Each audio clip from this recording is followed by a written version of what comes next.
नमस्कार। स्वागत है आप सबका हमारी नई श्रृंखला कवि ने कहा है। ये सीरीज है geopolitics of the mind, सच और कैंपेन टॉपिक पर। नमस्ते अगेन। हमें लगता है हम जो सोच रहे हैं वो हमारे अपने विचार हैं, पर हम ये नहीं जानते कैसे ये विचार हमारे अंदर बोए गए हैं।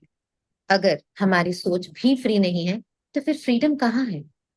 इसी विषय पर आज बात करेंगे डॉक्टर हिमांशु वैद्य जी से। नमस्ते। नमस्ते। तो जियो पॉलिटिक्स में माइंड कंट्रोल का इतना महत्व क्यों है? जियोपॉलिटिक्स एसेंशियली जो है वो एक कैलकुलस ऑफ पावर है कि मेरे साथ कौन है, मेरे सामने कौन है, मेरे साथ जो है उसकी ताकत क्या है, मेरे सामने जो है उसकी ताकत क्या है। और एक पुरानी कहावत है कि the boundary of one country stops where the boundary of another strong country begins. कि जब तक बाउंड्री के बाहर कोई स्ट्रॉन्ग कंट्री सामने नहीं आता है, बाउंड्री एक्सपांड होती जाती है। सारे वीक कंट्रीज को आप कैप्चर करके अपने अंदर एसिमुलेट करने करते जाते हो, and the boundary of a strong country stops where the boundary of another strong country begins. ये एक बहुत ही पुरानी कहावत है जियो पॉलिटिक्स में। अब ये जो ताकत है ये अलग अलग तरह की ताकत है। आर्मी की ताकत है जो सबसे ऑब्वियस ताकत है। दूसरा है पैसे की ताकत, टेक्नोलॉजी की ताकत, रिसोर्सेस की ताकत। जैसे आर्मी में we can look at America which has army की ताकत है, पैसे की ताकत है, टेक्नोलॉजी की ताकत है, रिसोर्सेज की ताकत। और ये उसको सुपर पावर बनाता है, जिसको हम कहते हैं टोटल नेशनल पावर। हम्म। इसमें फाइनेंशियल पावर, आर्मी पावर, सारे के सारे पावर्स का एक एग्लोमरेशन होता है। तो ये जो है, इसमें लोकेशन भी इंपॉर्टेंट है। कुछ कंट्रीज के पास लोकेशन एक इंपॉर्टेंट एलिमेंट है। क्राइटेरिया। जैसे पाकिस्तान के लिए और अफगानिस्तान के लिए बहुत ही स्ट्रेटेजिक लोकेशन है ये। वैसे ही इसमें आता है कि जो अ, जितने हमने अलग अलग तरीके के पावर के फॉर्म्स देखे, उसमें एक फॉर्म है पीपल। और पीपल का जो माइंड है that is governed by certain factors which we study in psychology. Right. कि मासेस का एक पर्टिकुलर माइंडसेट है और रूलर का एक पर्टिकुलर माइंडसेट। अब दोनों एक अलाइनमेंट में भी हो सकते हैं, अलग भी हो सकते हैं। अगर रूलर खुद मासेस में से आया है तो अलाइनमेंट के चांसेस ज्यादा है। अगर रूलर एक एलिट में से आया है या काफी सालों से रूल करते करते खुद एलिट बन गया है, तो उनके माइंडसेट्स काफी अलग हो जाते हैं। कि एलिट माइंडसेट एक अलग हो जाता है, मास माइंडसेट एक अलग हो जाता है। जैसे अभी हम लोग देखते हैं कि अरेबियन कंट्रीज में काफी सारे Arabian countries want to be with Israel. उनके रूलर्स चाहते हैं कि हम इसराइल के साथ रहें, लेकिन मासिस चाहते हैं कि हम पैलेस्टाइन के साथ रहें। तो रूलर ना चाहते हुए भी पैलेस्टाइन के साथ उसको रखना ना रखा। अब इशू ये है कि जो एलिट है पूरी दुनिया के, वो बहुत ही ज्यादा ग्लोबलाइज होते हैं। इसलिए एलिट काफी हद तक ग्लोबलाइज और होमोजेनाइज। तो एक कंट्री का हम्म। एलिट दूसरे कंट्री के एलिट से बहुत अच्छे से जेल कर जाता है, लेकिन ट्रू। का मास दूसरे कंट्री के मास से जेल नहीं कर सकता है, because he actually believes in certain things which are unique, and he actually believes in the idea of nation state, in the idea of us and the other. Hmm. जबकि elite तो पूरा का पूरा खोया हुआ है हेडोनिज्म के अंदर और सेल्फ इंटरेस्ट के अंदर। तो ये एक बहुत ही इंपॉर्टेंट हो जाता है कि जियोपॉलिटिक्स में साइकोलॉजी का यूज करके लोगों के माइंड को कैसे कंट्रोल किया जाए, और कंट्रोल ना कर सके तो कैसे इन्फ्लुएंस किया जाए। तो ये माइंड कंट्रोल और माइंड इन्फ्लुएंस जियोपॉलिटिक्स में इसीलिए बहुत ही इंपॉर्टेंट हो जाता है। कि जैसे फॉर एग्जांपल, एक से पाकिस्तान में से शिया पॉपुलेशन है, ईरान में शिया पॉपुलेशन है, और ईरानियंस पाकिस्तान के शियास को ट्रेन करते हैं, पैसे देते हैं और उकसाते हैं, और वहां पे रिबेलियन शुरू होता है। तो because of the control of the mind through the belief, the religious belief, you are able to create upsurge and destabilize country. Similarly आप किसी कंट्री पे बहुत ज्यादा सैंक्शन डाल के इकोनॉमिक पावर का यूज करके उसको डिस्टेबिलाइज कर सकते हैं। तो ये जो है, of all the elements of state power, the mind control और mind influence is a very important element. और वहां पे जो साइकोलॉजी है वो इंपॉर्टेंट हो जाती है कि how do you psychologically influence the minds of the people in a certain way. तो इसलिए जो जियोपॉलिटिक्स में माइंड का इन्फ्लुएंस है वो एक बहुत इंपॉर्टेंट एलिमेंट है पूरे जियोपॉलिटिक्स में। और इसी को एक अच्छी भाषा में वो लोग कहते हैं नैरेटिव बिल्डिंग। ओके। बेसिकली वो एक माइंड इन्फ्लुएंस और माइंड कंट्रोल का एक इलाबोरेट सिस्टम है, एक इकोसिस्टम है। तो इसलिए that is how you locate कि जियोपॉलिटिक्स के बड़े कैनवास पे psychology plays an important role and it's weaponised by everyone those who know how to weaponise it. तो एज यू सेड कि बहुत इम्पोर्टेंट है और इन्फ्लुएंस रखता है इस पैरामीटर्स पे, तो कैसे किया जाता है, how it can be done? एक एग्जांपल लेते हैं इसको समझने के लिए पहले कॉर्पोरेट्स का, कि कॉर्पोरेट कोई भी नई प्रोडक्ट मार्केट में रखता है तो कैसे अपने प्रोडक्ट के लिए डिमांड क्रिएट करता है। वो लोग करते हैं जिसको कहते हैं पूरा कैंपेन, एडवर्टाइजिंग कैंपेन। और एक्चुअली उसको एडवर्टाइजिंग कैंपेन नहीं कहना चाहिए, उसको एक कैंपेन कहना चाहिए जिसमें एडवर्टाइजिंग एक पार्ट है। तो कैंपेन में कैसे करते हैं कॉर्पोरेट की, वो एक कैंपेन डिजाइन करते हैं कि 3 महीने तक ये कैंपेन चलेगा। और हर कैंपेन के 3 मेन कंपोनेंट होते हैं, पब्लिक रिलेशंस, कम्युनिकेशंस और इवेंट्स। तो सबसे पहले पब्लिक रिलेशन शुरू हो जाता है कि न्यूज़पेपर में आप आर्टिकल्स देखते हैं कि ये प्रोडक्ट लॉन्च होने वाला, ये कंपनी ये करने वाली है। धीरे धीरे लोगों को इंफॉर्मेशन फीड की जाती है कि ये कुछ होने वाला है। अभी एडवर्टाइजमेंट शुरू नहीं हुए, लेकिन पब्लिक रिलेशंस पीआर चालू है कि न्यूज़पेपर में आर्टिकल्स हैं, मैगजीन्स में आर्टिकल्स हैं, सीएनबीसी के ऊपर उसके कंपनी के सीईओ का इंटरव्यू चल रहा है, उसके कंपनी के ऊपर मनी कंट्रोल के ऊपर एक डॉक्यूमेंट्री चल रही है। तो इस तरह से वो लोग क्या करते हैं कि एक पीआर खुला शुरू करते हैं। इनफैक्ट और ये बहुत इंपॉर्टेंट है क्योंकि लोगों को लगता है कि न्यूज़पेपर के अंदर एडवर्टाइजमेंट को छोड़ के जो न्यूज है वो जेन्युइन है। ऐसा कुछ भी नहीं। 75% of what you read as news is actually paid by somebody. True. So an intelligent person reads beyond what is written. कि न्यूज़पेपर में जो छापा है उसके पीछे क्या है वो इंटेलिजेंट आदमी करने की कोशिश करता है। सो पहले पीआर चलेगा, फिर एडवर्टाइजमेंट चलेगी, फिर इवेंट्स होंगे कि कहीं पे सेल लगेगा, कहीं पे ट्रक में बैठ के कोई इवेंट हो रहा है, कहीं पे कोई डीजे नाइट स्पॉन्सर हो रही है, कहीं नवरात्र स्पॉन्सर हो रही है, कहीं टीवी पे कोई प्रोग्राम इंडियन आइडल स्पॉन्सर हो रहा है, कुछ भी हो रहा है, कहीं भी इवेंट चल रहे हैं कोई तरीके के, कोई कॉलेज में इवेंट हो रहा है, कहीं नवरात्र के गरबे स्पॉन्सर कर दिए। सो ये तीनों को सिंक्रोनाइज किया जाता है एक टाइम टेबल में कि पहले पीआर चलेगा 3-4 दिन, फिर 5वें दिन ऐड आएगी, फिर 2 दिन तक ऐड चलेगी, फिर 2 दिन कुछ नहीं होगा, फिर एक इवेंट होगा, फिर 2 दिन के कुछ नहीं होगा, फिर ऐड चलेगी। तो पूरा एक सिंक्रोनाइज टाइम टेबल होता है जिसको कहते हैं 360 डिग्री कम्युनिकेशन। कि आदमी कहीं भी जाए 360 डिग्री सभी से उसके अंदर इनपुट जाते हैं और धीरे धीरे वो डिजायर जनरेट हो जाता है। कि जो आईफोन को कभी देखा नहीं था 55 साल तक, अब आदमी कहता है कि इसके बिना चलेगा ही नहीं। तो ऑब्वियसली ये डिजायर इम्प्लांट की गई है माइंड में और माइंड को कंट्रोल कर लिया गया है बाय दिस कैंपेन। अब वो आदमी को ऐसा लगता है कि डिजायर तो मेरी डिजायर है, पर एक्चुअली वो उसकी नहीं है, वो इम्प्लांट की गई है, उसको नरिश किया गया है, सीड डाला गया है, नरिशमेंट की हुई है और पूरा प्लांट को एक एग्रीकल्चरल प्रैक्टिस की तरह माइंड में उस डिजायर के पौधे को बड़ा किया गया है। सो जिसको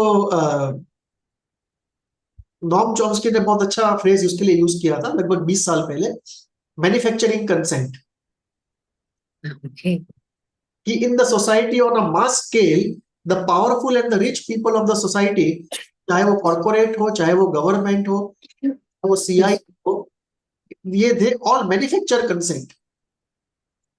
तो लोगों को लगता है हमारी सोच फ्री है, पर एक्चुअली वो फ्री नहीं है।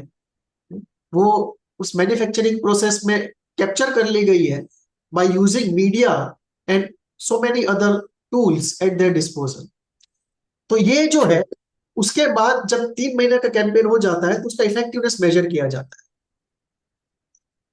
कि अवेयरनेस कितनी जनरेट हुई, कॉम्प्रिहेंशन कितना हुआ, प्रेफरेंस कितना हुआ, सेल कितना हुआ, लॉयल्टी कितनी, जिसको हम मैनेजमेंट की भाषा में कहते हैं कंज्यूमर्स ब्रांड एडॉप्शन प्रोसेस।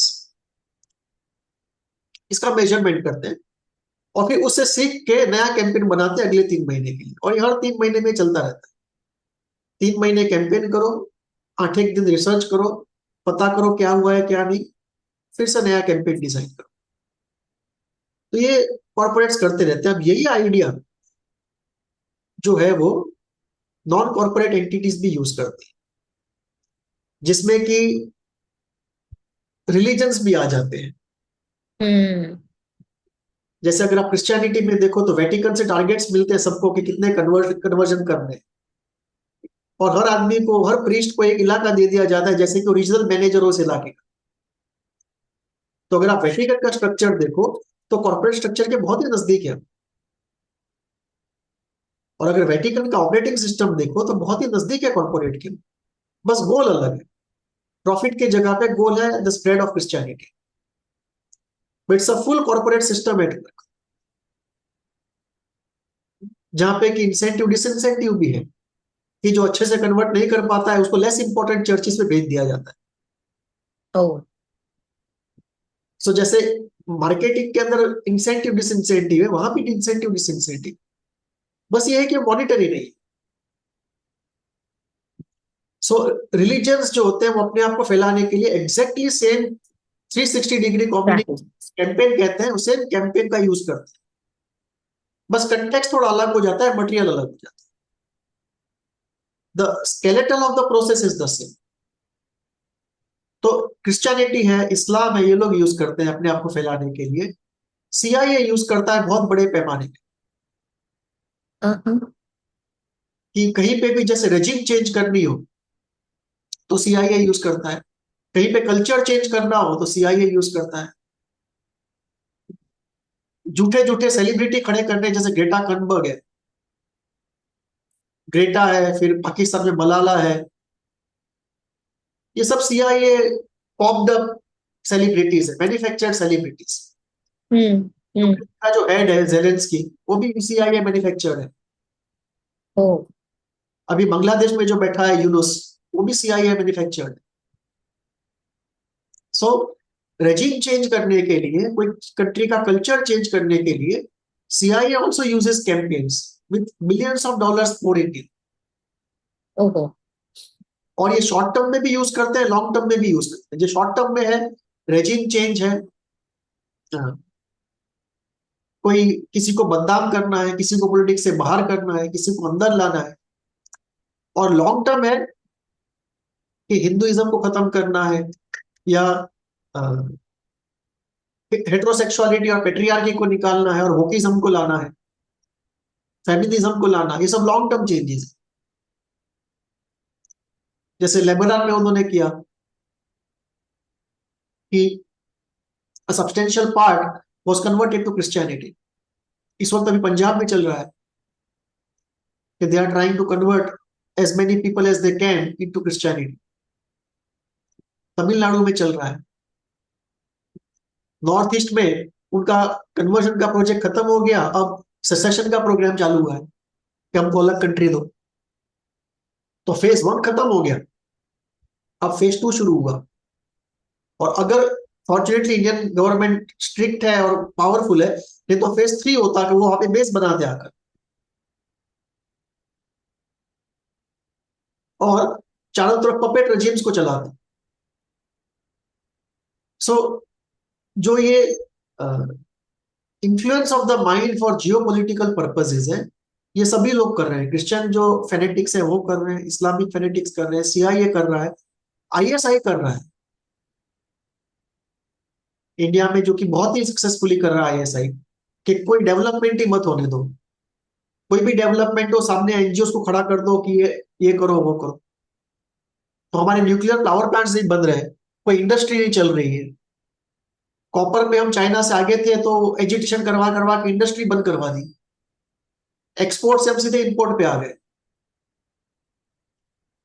तो ये जो है, ये जो पूरा एनजीओ का जो पूरा गेम है, NGO are a very strong element in this manipulation of the mind business.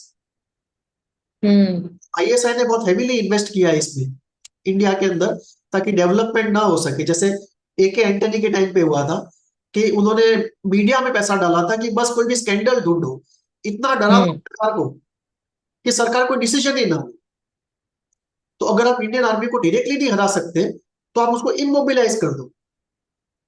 तो कश्मीर में उन्होंने ह्यूमन राइट्स की तरफ से इमोबिलाइज कर दिया कि आर्मी कुछ कर हम्म। नहीं सकती है, कुछ भी करे सुप्रीम कोर्ट में केस चला जा। अब सुप्रीम कोर्ट में केस चलाना कोई सस्ती बात थोड़ी है, इतना पैसा कहां से आता है? ऑब्वियसली ये पैसा बाहर से बैंक रोल हो रहा है। वैसे ही इंडस्ट्री का है कि कोई भी न्यूक्लियर पावर प्लांट खड़ा करो, कोई भी डैम लगाओ, कोई भी प्रोजेक्ट लगाओ, एनजीओ खड़े हो जाएंगे because they are paid for it.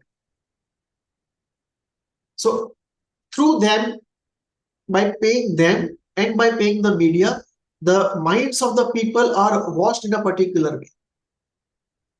Fortunately अभी सक्सेसफुल नहीं हो पा रहे हैं क्योंकि सोशल मीडिया बहुत ही वाइब्रेंट हो गया है। वेल मीनिंग पीपल, जो ऑनेस्ट लोग हैं, वो सोशल मीडिया पे बोल रहे हैं। मार्क्सिस्ट बहुत ही अच्छे से यूज करते हैं इस चीज को। जैसे हमारा हम्म। जो है वो उन्होंने वो कर दिए to control the mind. So Marxist investment जो था वो टेक्स्ट बुक क्रिएशन पे और कॉलेज कैप्चर पे था, to control the minds of people for their own geopolitical purposes. Hmm. This was what the Soviet Union had entered into an agreement with Indira Gandhi कि जो communist है India के, वो कांग्रेस के साथ रहेंगे। शर्त ये है कि एकेडेमिया और एजुकेशनल सिस्टम उनके हाथ में हो। And Indira Gandhi agreed, and therefore you see the entire university system is captured by the leftists. All the textbooks are completely useless, completely एक True. fictitious एलिमेंट बताया गया और जो सच है वो बताया नहीं गया। तो ये जो है, ये किस तरह से ये लोग यूज करते हैं कैंपेन टाइप के चीजों को। उसमें जुडिशरी का भी यूज होता है, एनजीओ का भी यूज होता है, मीडिया का भी यूज होता है, सेलिब्रिटी का भी यूज होता है। जो अफेक्टेड लोग हैं, जैसे कि प्राइड परेड करना और धीरे धीरे कल्चर को चेंज करना, मिस इंडिया मिस यूनिवर्स को ऑर्गेनाइज करना और कॉस्मेटिक्स का मार्केट क्रिएट करना, जो कि पहले बिल्कुल नहीं था इंडिया में। और जो नेचुरल ट्रेडिशनल कॉस्मेटिक्स है उन सबको आउट कर देना। तो ये जो पूरा है, ये लोग यूज करते हैं। हिंदूज इसमें से लेफ्ट आउट है। हिंदूज को समझ में ही नहीं आ रहा है लंबे समय तक कि ये नैरेटिव वॉर क्या होता है, जियो पॉलिटिक्स में साइकोलॉजी का यूज कैसे होता है और कैसे कैंपेन्स चलाए जाते हैं कि एक तरफ पूरा इकोसिस्टम क्रिएट किया जाता है कि एक सिर्फ कम्युनिकेशन नहीं होता है। एक तरफ तो कम्युनिकेशन है, पीआर है, एडवर्टाइजमेंट है, इवेंट्स है, कम्युनिकेशन कैंपेन। हम्म। दूसरी तरफ जजेस को पैसे दिए जाते हैं कि एक पर्टिकुलर टाइप के आप ऑर्डर्स दो, जजमेंट्स दो। फिर प्राइड परेड्स को, ऐसे परेड्स को प्रोत्साहन किया जाता है कि आप आगे जाओ, कुछ भी हुआ तो लीगल चीज हम लोग आपको देंगे, लीगल प्रोटेक्शन। फिर एनजीओ का फंडिंग होता है। फिर कॉन्फ्रेंसेस क्रिएट की जाती है कि जैसे अभी आपको कुछ भी करना है, कि सपोज आपको पेट्रियार्की को वो करना है, कि इंडियन कल्चर को अटैक करना है, तो सबसे पहले पेट्रियार्की को अटैक करो। तो उसमें कॉन्फ्रेंसेस होगी, किताबें रिलीज होगी, किताबों का कवरेज होगा मीडिया में, टीवी पे प्रोग्राम्स होंगे, सेलिब्रिटी को लाया जाएगा, सब लोग कहेंगे कि पेट्रियार्की कितना खराब है। इनफैक्ट बॉलीवुड भी उसमें स्टेप इन करके उसी थीम पे चीजें बनाना शुरू कर देता है। So it's all paid for.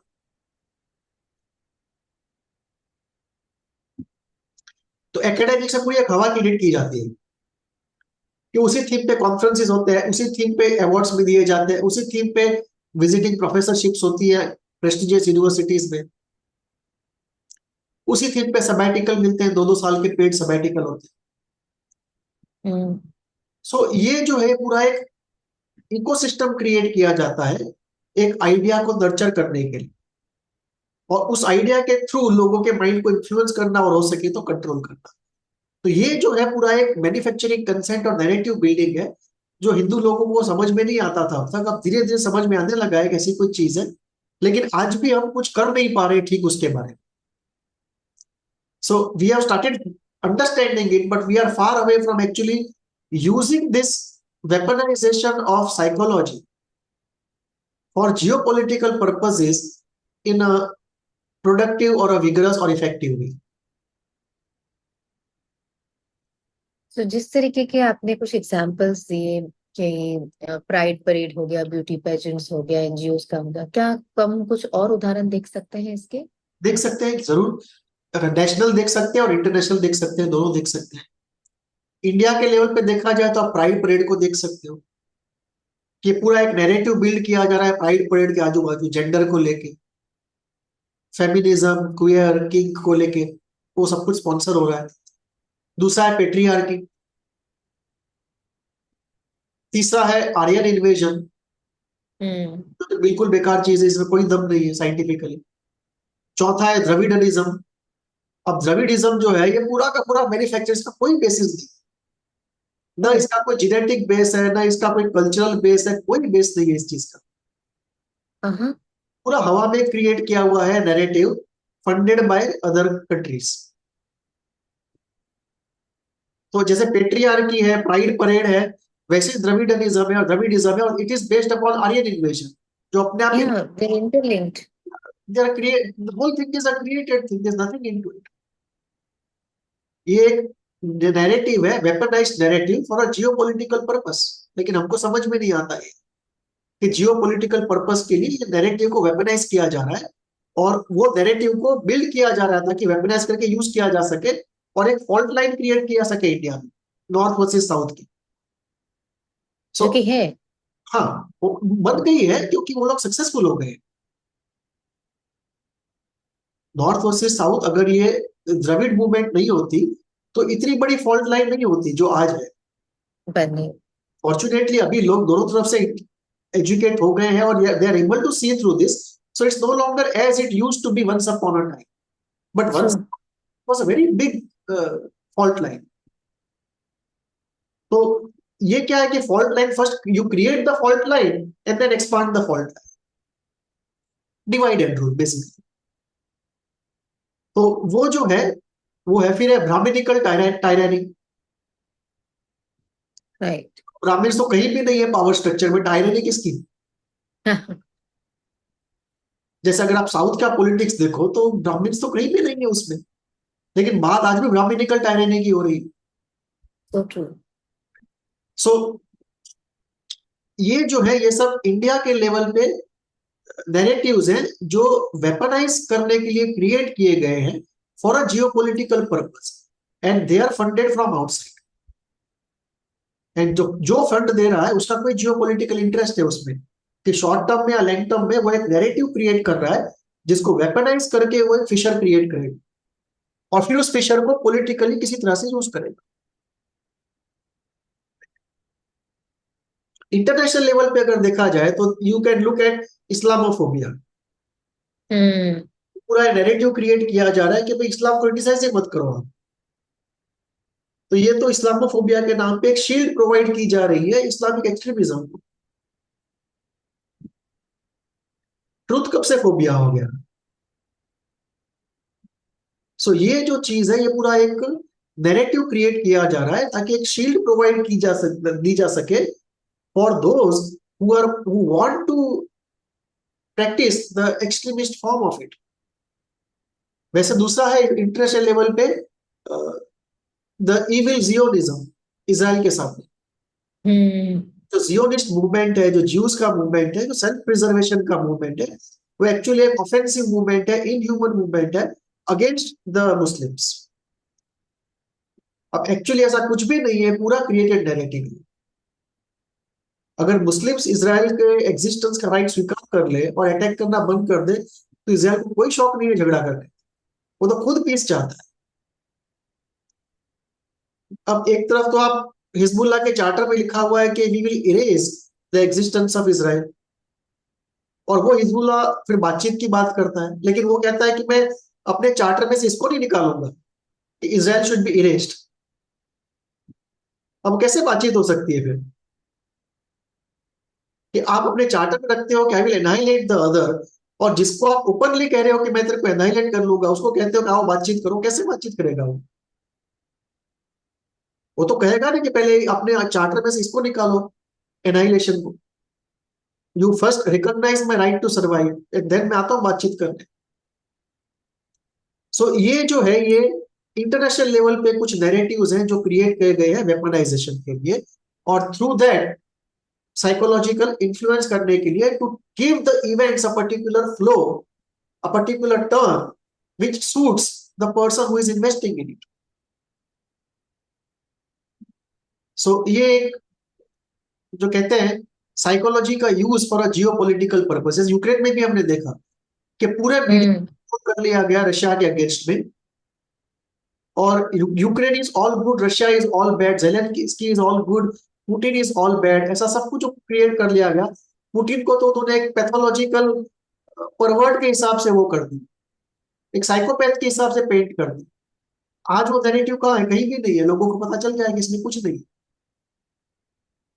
सो ये जो चीज है, ये नेशनल और इंटरनेशनल लेवल के आप कुछ एग्जाम्पल्स देख सकते हो, और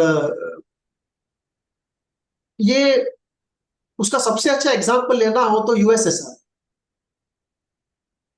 कि यूएसएसआर के टाइम से उसका जो यूएसएसआर का जो इन्होंने डिसइंटीग्रेशन किया, वहां से एक सक्सेस इनको मिला एक चीज में जिसको कहा जाता है फिफ्थ जनरेशन वॉरफेयर, कि बॉर्डर पे कुछ भी किए बिना अंदर से ही कंट्री टूट जाती है, और हमारे वो ऑब्जेक्टिव हासिल हो जाते हैं जो अदरवाइज हमको बॉर्डर पे करने के लिए हजारों लोगों की जानें देनी पड़ती। तो ये जो फिफ्थ जनरेशन ऑफ वॉरफेयर है, उसमें mind influence, mind control, regime change, internal dissent, creating civil war, ये सब उसके टूल्स हैं जिनको कहते हैं फिफ्थ जनरेशन वॉरफेयर। और वो फिफ्थ जनरेशन वॉरफेयर इन्होंने पहले टेस्ट आउट किया यूएसएसआर में, और अभी हमने देखा कि इन्होंने टेस्ट आउट किया बांग्लादेश में, उससे पहले अरब स्प्रिंग में उन्होंने किया। So it's a well tested model. पहले अरब स्प्रिंग में किया, फिर यूक्रेन में किया, और अब बांग्लादेश में किया, और इंडिया में भी करना चाहते हैं इसी तरह का रेजिम चेंज। सो ये जो है, ये आप देख सकते हो इसमें कुछ और एग्जांपल्स अगर ले तो, कि कश्मीर के अंदर always put the army on the defensive, इतने ह्यूमन राइट के उसको वायलेशन लगा दो कि वो बेचारा खुद का ड्यूटी करने से भी घबराए। हाँ, तो आर्मी को पूरा डिफेंसिव पे ला दिया उन्होंने। इंडिया का जो वेपन परचेस था उसको हॉल्ट करवा दिया करप्शन के एलिगेशन लगा लगा। फिर जो कश्मीरी पंडित थे उनकी बात ही नहीं की, वो नैरेटिव को पूरा दबा दिया गया। कई जगह पे जो हिंदूज पे अटैक हुए उसको पूरा दबा दिया गया, तो एक्चुअली तो हिंदू फोबिया है, तो वो दबा दिया गया। उसके बाद एक ये, फॉर्चुनेटली अभी तो इतनी बात नहीं,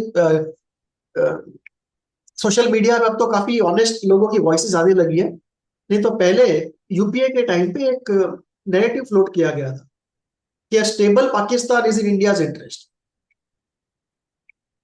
ओके। बिकॉज उनका कहना था कि अगर अनस्टेबल हो गया और वहां से रेफ्यूजी बहुत सारे आने लगे, न्यूक्लियर मटेरियल टेररिस्ट के हाथ में आ गया, तो बहुत ही एक केओटिक अनमैनेजेबल सिचुएशन हो जाएगी। मतलब इस तरह के जो नैरेटिव वॉर्स है फिफ्थ जनरेशन ऑफ वॉरफेयर के कंपोनेंट के हिसाब से, और लार्जर जियोपॉलिटिक्स के अंदर भी इस तरह का जो साइकोलॉजिकल कंट्रोल है, जो psychological tools, they keep getting used for a geopolitical purpose and billions of dollars flow into it. कुछ लोग कहते हैं कि NGO sector is the most profitable sector in the economy, Oh, because that is where the money flows into for all this geopolitical narration creation purposes. So NGO जो channel बन जाता है जहां से पैसे जाते हैं और फिर ये नैरेटिव को पूरा फंड किया जाता है। तो जब फंड किया जाता है या ये प्लानिंग स्ट्रेटजी की जाती है, तो इतने नैरेटिव का ये जो मैन्युफैक्चरिंग में सबसे महत्वपूर्ण प्लेयर कौन है, कौन कर रहे हैं ये सब? Who is getting benefited out of this and who are the players in this game? NGO सबसे बड़ा प्लेयर तो है मीडिया, बिकॉज नैरेटिव मैन्युफैक्चरिंग का सबसे बड़ा जो कंपोनेंट है, स्ट्रॉन्गेस्ट टूल है, वो है मीडिया। तो सबसे बड़ा जो उसका बेनिफिशियरी वो भी है मीडिया। सो प्लेयर्स अगर हम देखें, पहला media, NGO, political leaders, academia और जुडिशरी, ये उसके कोर है। और उसमें मीडिया और एनजीओ सबसे ज्यादा एक्टिव है। और जुडिशरी पे भी कई जजेस को लोग इन्फ्लुएंस कर देते हैं by either giving directly money और by providing something in kind.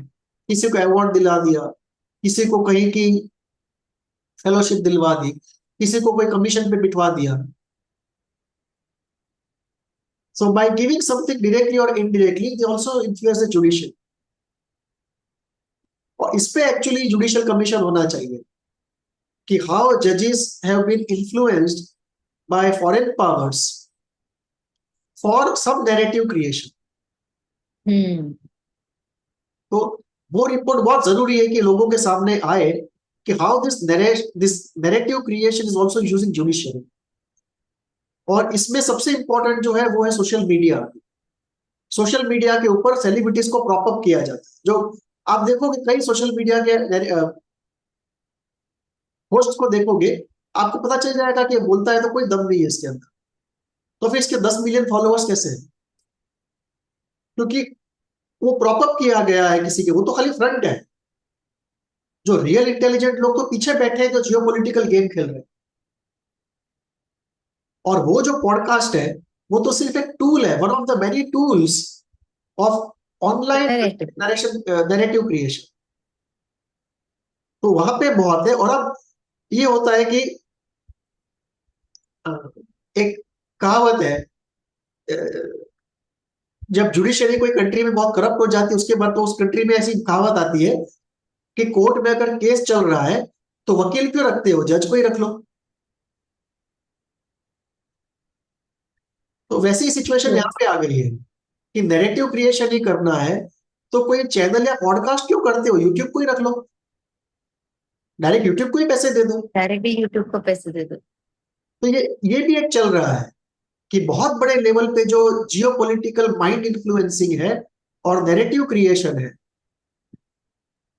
वो नरेशन का जो क्रिएशन है उसमें इवन इन्फ्लुएंसिंग इलेक्शंस है, उसमें ये सोशल मीडिया को यूज किया जाता है बड़े लेवल पे, डायरेक्ट यूट्यूब से कनेक्ट हो जाता है आपका। तो फिर यूट्यूब भी खुद अंदर मैनिपुलेशन करता है कि कौन सा पॉडकास्ट ऊपर आए कौन सा ना आए, किसको मार्केट किया जाए किसको ना मार्केट किया जाए, किसका डेटा दिया जाए ना दिया जाए। तो ये जो है ये ट्विटर और यूट्यूब इसमें सबसे इंपॉर्टेंट है, कुछ हद तक फेसबुक, ये तीन जो है ये बहुत ही इंपॉर्टेंट है इस नरेशन के क्रिएशन के अंदर। और इसमें ये होता है कि जो एलिट है वो किसी चीज में बिलीव नहीं करता except hedonism and self interest. तो सब पावर एंड फेम, उनको तो इंटरेस्ट इसी में ही है कि उनको पैसा मिले, फेम मिले, प्लेजर मिले और पावर मिले, उनको और कोई बिलीफ में इंटरेस्ट नहीं। बिलीफ जो है वो बेसिकली लोअर मिडिल क्लास और लोअर क्लास का पूरा, middle class, lower middle class और लोअर क्लास, इन्हीं का वो कंसर्न है। तो इन्हीं को हाईजेक किया जाता है, इन्हीं को यूज किया जाता है। और ऊपर फिर बैठने वाले जो होते हैं वो अपर क्लास के लोग बैठ जाते हैं। और बहुत कम अपर क्लास के और अपर मिडिल क्लास के लोग होते हैं जो इन सिंक होते हैं लोअर क्लासेस के साथ और बिलीफ को शेयर करते हैं। और वो लोग फंड करते हैं स्ट्रेंथनिंग ऑफ एग्जिस्टिंग बिलीफ्स को। जी। क्योंकि ज्यादातर उस इकोनॉमिक क्लास से खुद आए हुए होते हैं, इसलिए उनका बचपन उसी में गुजरा होता है, इसलिए वो फिर भी उनको अपहोल्ड करते हैं। But by and large the higher part is using the lower part, और उनके मैनिपुलेशन के लिए they use all this tools of narration. और जो एलिट होता है वो बाहर के जो जियो पॉलिटिकल प्लेयर होते हैं उनके साथ एक हो जाता है।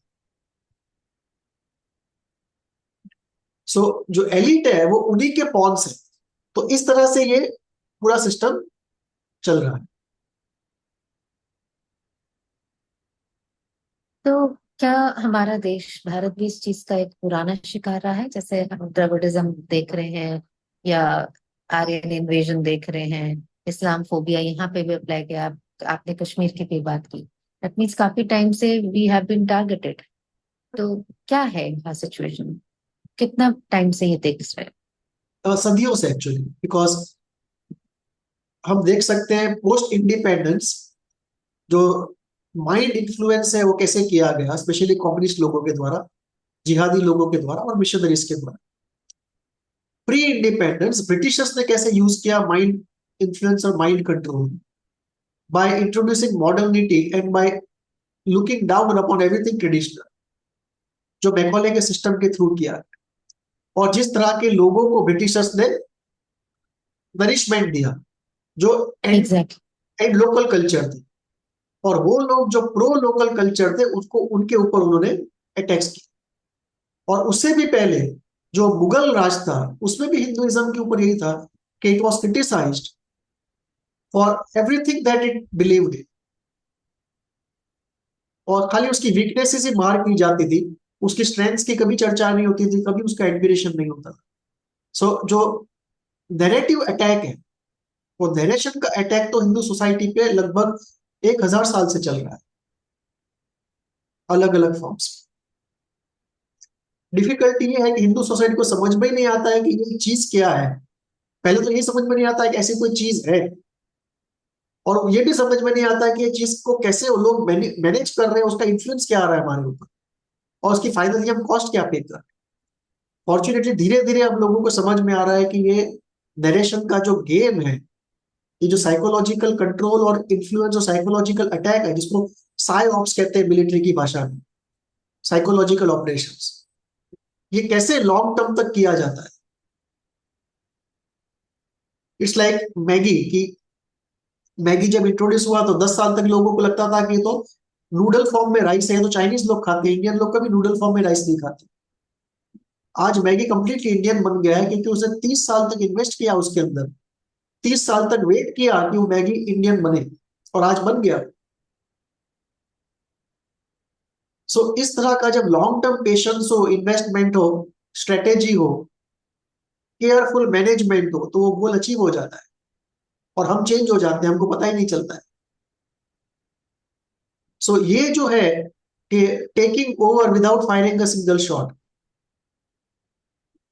कि दुश्मन खुद ही आके अपने आप को कहता है कि आओ मेरे को टेक ओवर कर लो, यार उसकी जरूरत ही नहीं पड़ती, वो दुश्मन खुद हमारे जैसा बन गया है, लड़ने के लिए कुछ है ही नहीं। सो ये जो चीज है ये हमको समझ में ही नहीं आती थी, अब धीरे धीरे हमको समझ में आ रही है ये चीज।